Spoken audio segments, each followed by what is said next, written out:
Have you ever felt like you are your own worst enemy? When your mind keeps replaying the same harsh judgments, I'm not good enough, I don't deserve it, I'll fail, and slowly you start to believe them. It's not the world that breaks you down, but your own negative thoughts taking control of your mind. For more than 2,000 years, Stoic philosophy has taught people how to stand firm amid the storms of their thoughts. It doesn't tell you to suppress your emotions. It teaches you how to govern your mind so that fear and doubt no longer dictate the course of your life. In this video, we will explore 10 Stoic principles that can help you stop the cycle of negative thinking and rediscover the calm and strength that already exist within you. This is not just philosophy, it is a set of practical tools you can start using today. If your mind feels too noisy, if you are tired of the chaos inside and long to return to inner stillness and freedom, this message is for you. Let us begin the journey of mastering your thoughts and reclaiming peace from within. 1. Your thoughts are not facts. One of the first lessons of inner peace is realizing that your mind doesn't always tell the truth. Every day, thousands of thoughts pass through our heads. I'm not good enough. I'm going to fail. Everyone is judging me. These words sound convincing, but in reality, they are just signals, waves of the mind, not reflections of truth. Marcus Aurelius once wrote in Meditations, "You have power over your mind, not outside events. Realize this, and you will find strength." When he spoke of the mind, he didn't mean an absolute truth, but awareness itself, the ability to observe your thoughts instead of being swept away by them. A Stoic doesn't blindly believe every thought that arises. They pause and ask, is this really true or just an emotional reaction? Seneca reminded us in Letters to Lucilius, we suffer more often in imagination than in reality. We rarely suffer because of events themselves, but because of how we interpret them. The mind is a skilled storyteller and also a famous exaggerator. Imagine your mind as a river. You can't stop the water from flowing, but you can sit on the bank and watch. Each thought is a wave, some murky, some clear. When you learn to observe without jumping in, the waves settle on their own. There are 3 simple steps to practice this.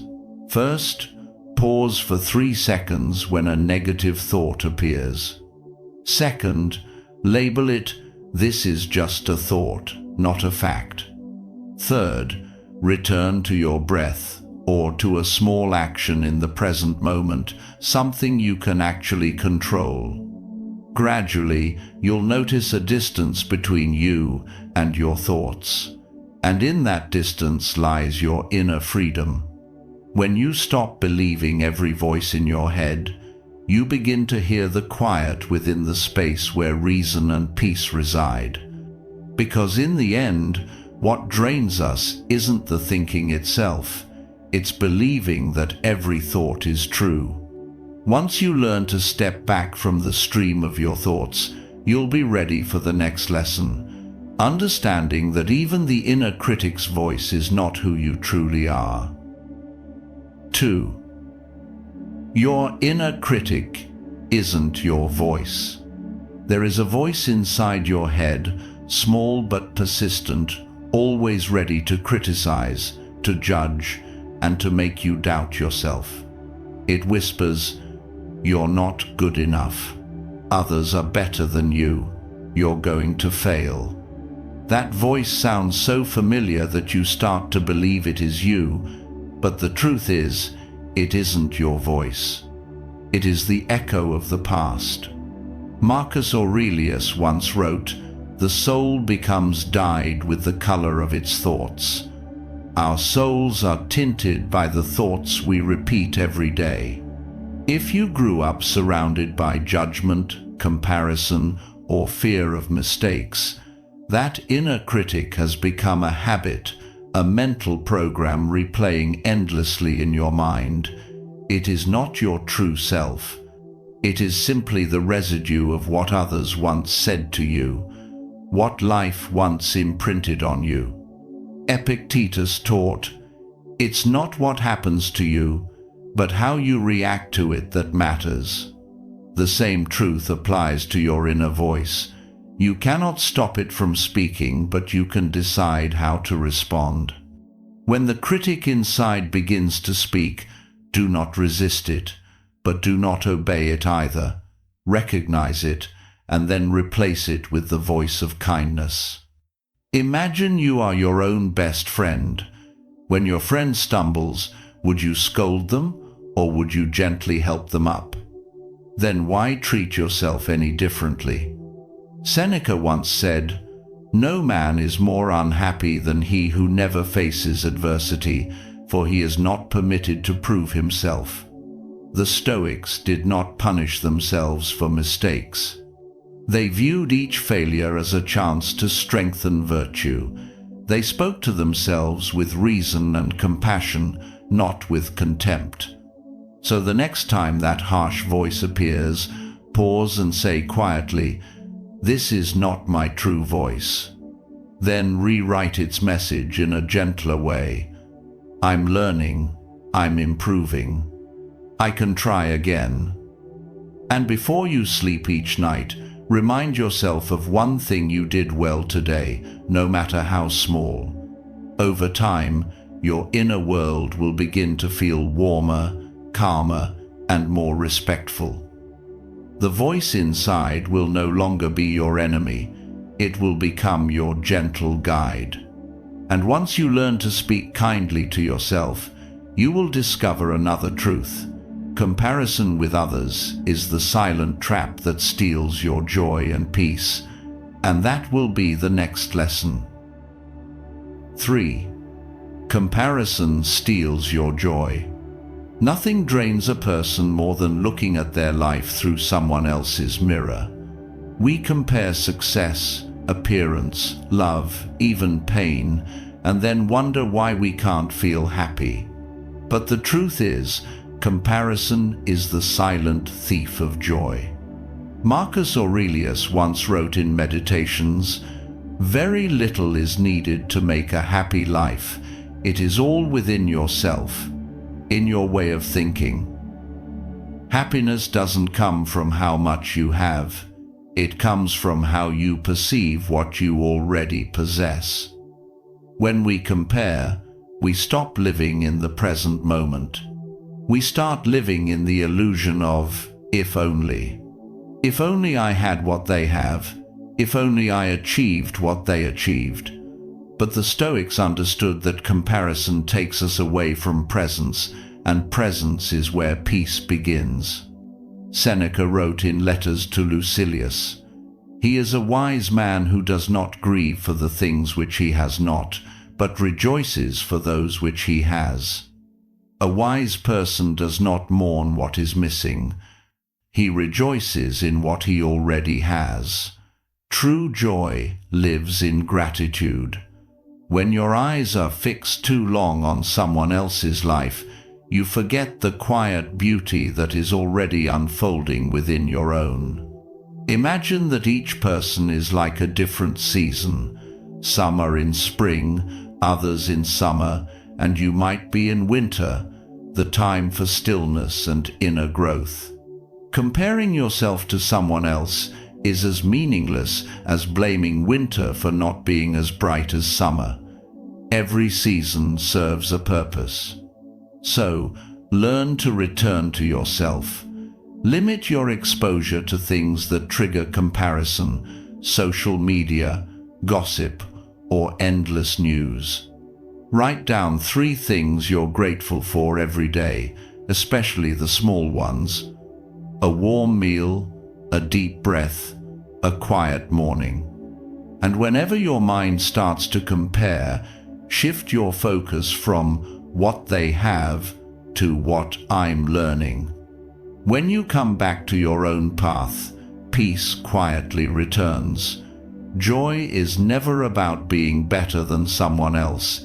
It's about becoming a better version of who you were yesterday. And once you've learned to let go of comparison, you'll begin to see another truth. Mistakes do not define who you are. They are simply the raw material of growth. And that will be the next lesson. 4. Mistakes don't define you. We often carry the weight of our past mistakes as if every error were a scar carved into who we are. But the Stoics understood that mistakes are events, not identity. None of us was born perfect. We are simply learning how to live step by step through every stumble and fall. Marcus Aurelius wrote in Meditations, "When you arise in the morning, think of what a privilege it is to be alive, to think, to enjoy, to love." Every morning is a privilege to live, to think, to love, and to correct. Each new day is a chance to begin again, to adjust what went wrong yesterday. You are not defined by your mistakes, but by how you rise after them. Seneca wrote in Letters to Lucilius, "A gem cannot be polished without friction, nor a man perfected without trials." A gem needs pressure to shine, and a person needs challenges to grow.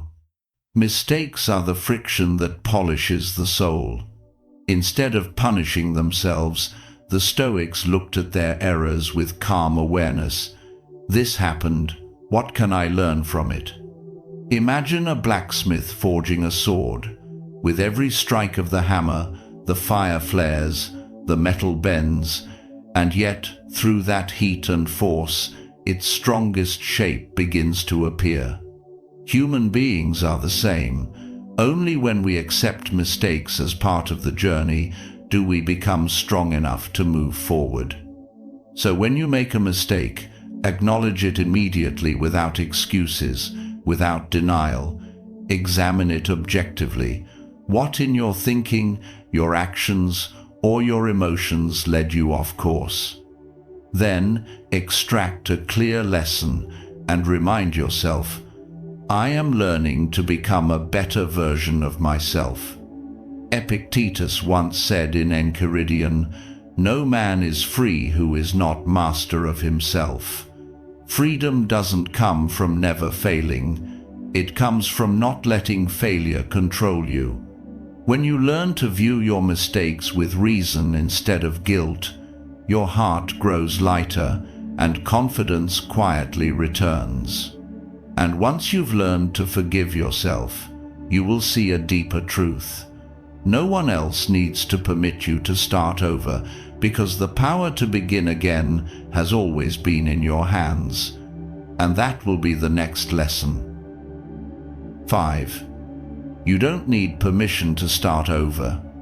We often wait for a sign, an approval, or for someone to say, "Now you can start over."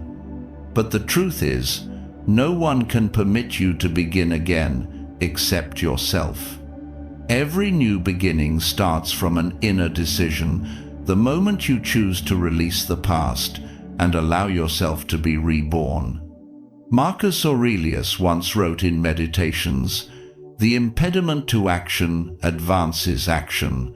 What stands in the way becomes the way. The obstacle itself becomes the path."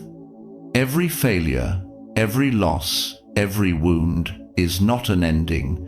It is raw material for the next chapter of your life. As long as you are willing to look back with courage, every detour can become a beginning.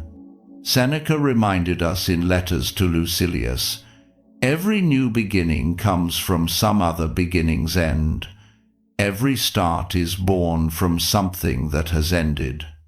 What you see as loss may actually be an invitation to begin again, more clearly, more lightly. and more truthfully aligned with who you are. The Stoics never waited for the perfect moment.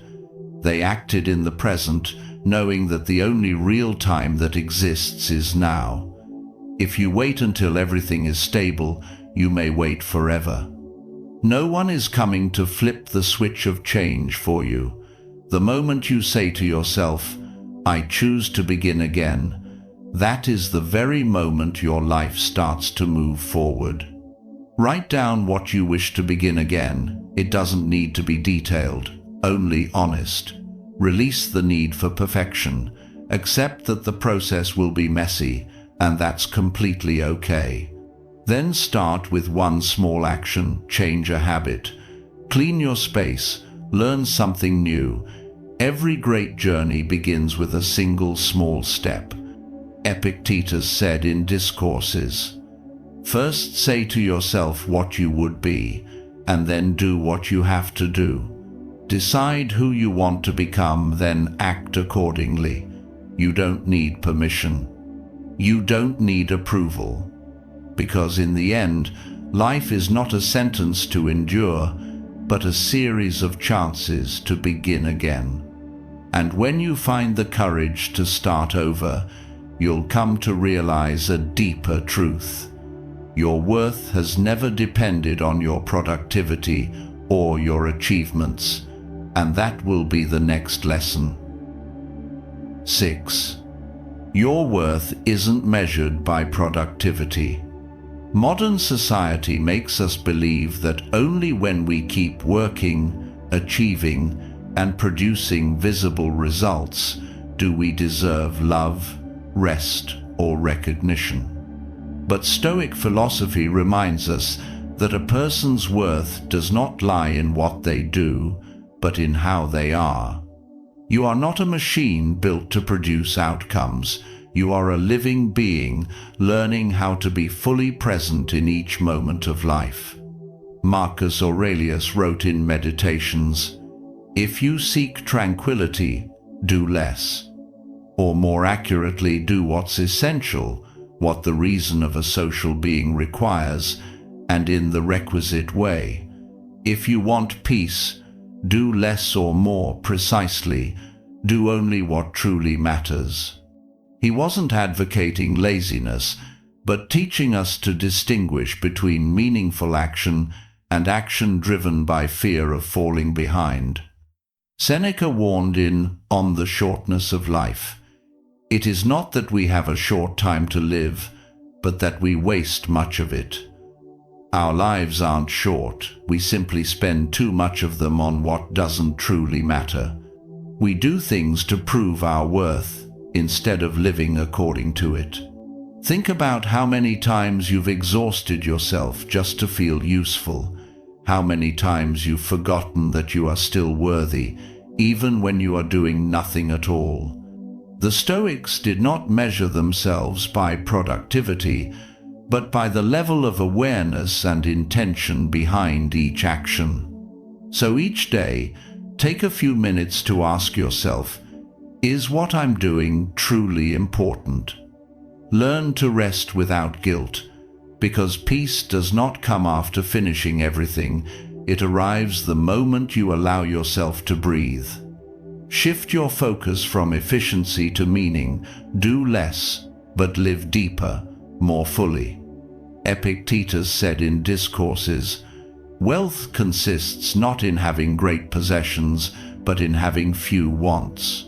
True richness is not in having more, but in needing less." When you stop defining yourself by how productive you are, time expands and your self-worth returns to its rightful place. And when you finally learn to slow down, you'll uncover another truth on this inner journey. Healing is not linear. It unfolds in spirals through cycles of understanding, releasing, and beginning again. And that will be the next lesson. 7. Healing isn't linear. We often imagine healing as a straight road, that if we just try hard enough, our wounds will close neatly over time. But in truth, Healing is a spiral. Some days you move forward, other days you feel like you're falling back. That doesn't mean you're failing. It simply means you are alive, feeling, learning, and growing. Marcus Aurelius wrote in Meditations, "If you are distressed by anything external, the pain is not due to the thing itself, but to your estimate of it. And this you have the power to revoke at any moment." Pain doesn't come from events themselves, but from the meaning we attach to them. Healing, then, isn't about erasing emotions. It's about learning to see them differently. Not fighting them, not judging them, just observing and letting them pass through. Seneca wrote in Letters to Lucilius, "Sometimes even to live is an act of courage. Sometimes simply continuing to live is an act of bravery." There are days when you feel fine, and then suddenly an old memory surfaces and stirs the ache again. Don't think you've gone back to the beginning. You're simply revisiting the same circle, but on a deeper level of awareness. The Stoics did not deny pain. They studied it to understand themselves better. They knew that every wound teaches us something about limits, compassion, and endurance. Each stumble doesn't set you back. It carves patience and gratitude a little deeper into your heart. So, when emotions rise again, don't rush to get better. Allow yourself to be soft, to be real. Write down what you feel, not to make sense of it, but to honor it. And when you're done, whisper to yourself, "I'm still healing, and that's enough." Epictetus once said in Discourses, "No great thing is created suddenly. Nothing truly great is built in an instant. Healing is no exception. It takes time, patience, and honesty with yourself." And when you finally understand that every rise and fall is a natural part of the journey, you'll be ready to learn another essential art: the power of silence before imagined fears, the art of returning to the present. And that will be the next lesson. 8. Silence the what if. The human mind has a very subtle habit. It constantly tries to control the future by imagining every possible worst-case scenario. What if I fail? What if they leave? What if things get worse? These questions may seem harmless, but they are the roots of anxiety, pulling us into fears of things that haven't even happened. Seneca wrote in Letters to Lucilius, "We suffer more often in imagination than in reality." We suffer far more in our minds than in the real world, because the mind cannot distinguish between what is real and what is imagined. It reacts as if the fear were already true. And so, we trap ourselves in the endless spiral of what if, losing the only moment that truly exists, the present, where peace actually lives. Marcus Aurelius reminded us in Meditations, "Do not let your imagination be crushed by life as a whole. Do not try to picture everything bad that could happen. Don't let your imagination destroy your peace by playing out every disaster." The Stoics didn't run away from fear, they observed it with reason. They understood that worry doesn't prevent the future, it only robs the present of its strength. Imagine your mind as a room. Every time you open the door for a what-if thought, it brings along more guests, confusion, doubt, and anxiety. The only way to keep that room peaceful is to close the door in time and let in only the thoughts that serve you. So, whenever your mind starts to whisper, "What if?" answer calmly, "If that happens, I'll face it when it comes." Then return to the present, to your breath, to your surroundings, to the small action in front of you.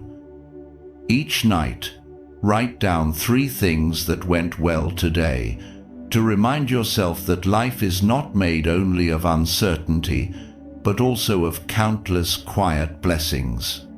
Epictetus wrote in Discourses, "When something happens, the only thing in your power is your attitude toward it."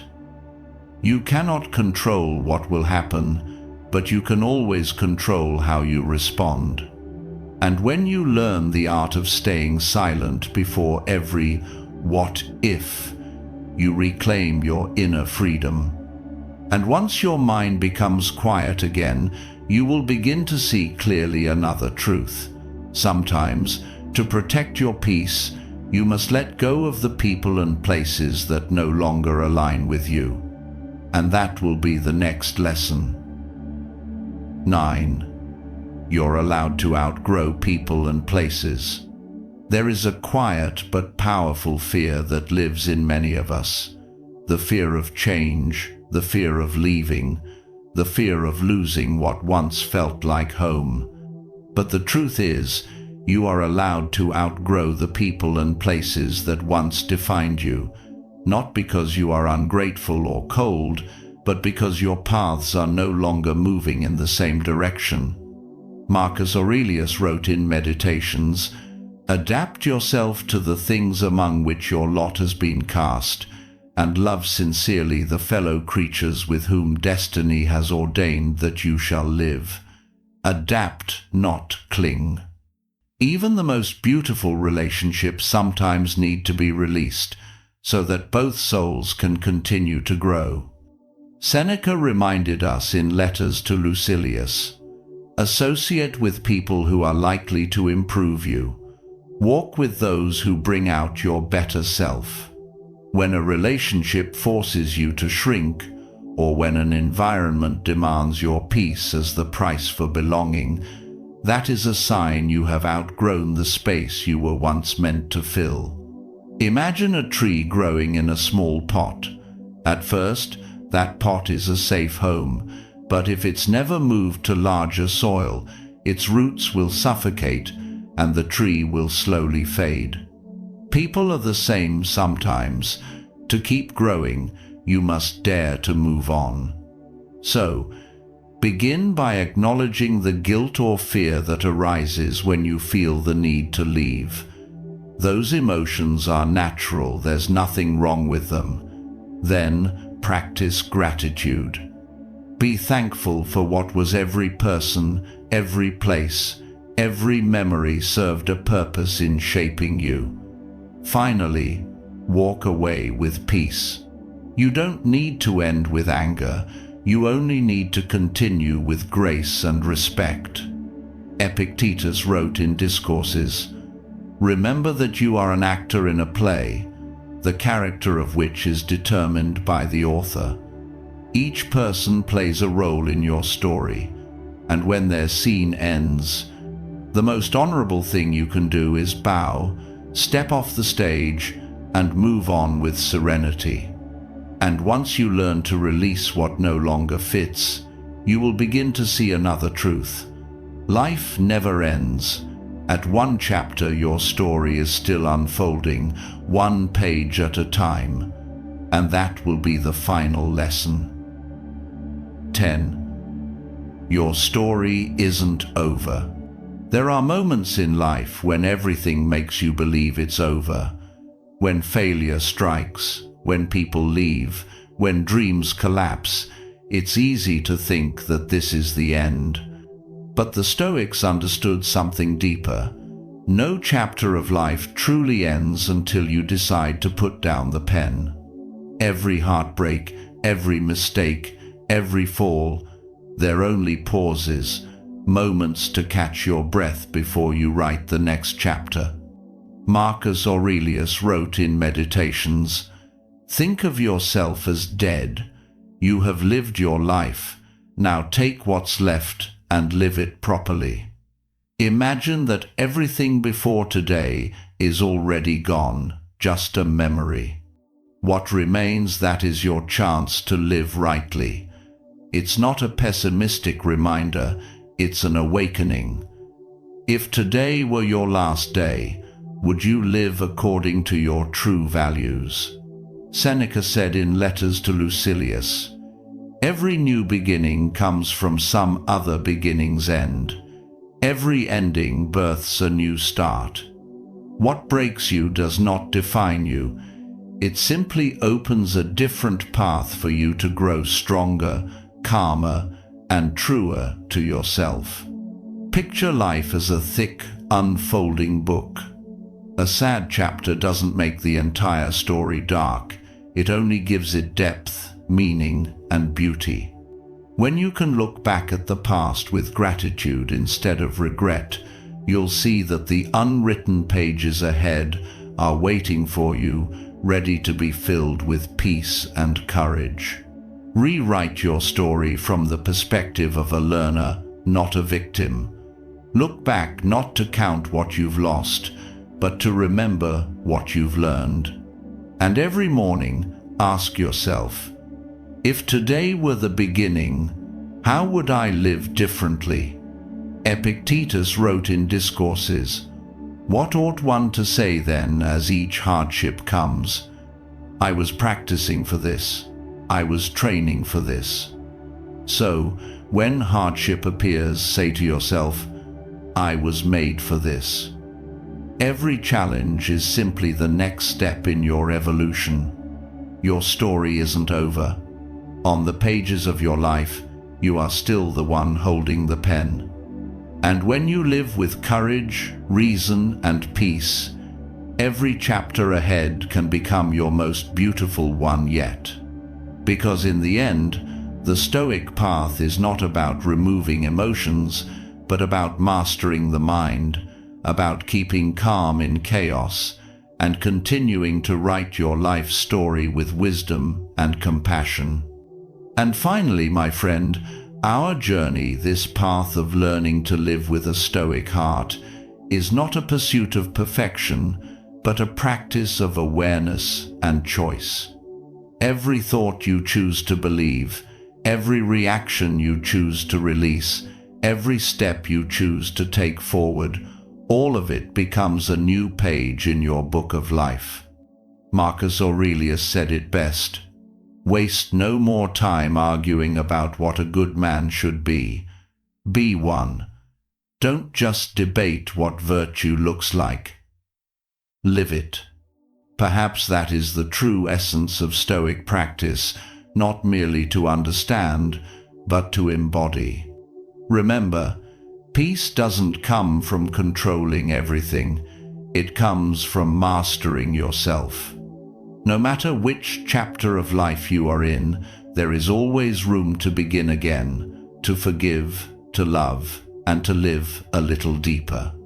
Thank you for walking this journey with me. If these reflections have touched you, leave a comment, a like, or share this message with someone who may need the reminder that their story isn't over yet. See you in the next video, where we'll continue to learn together to stay calm, clear, and free, one day at a time.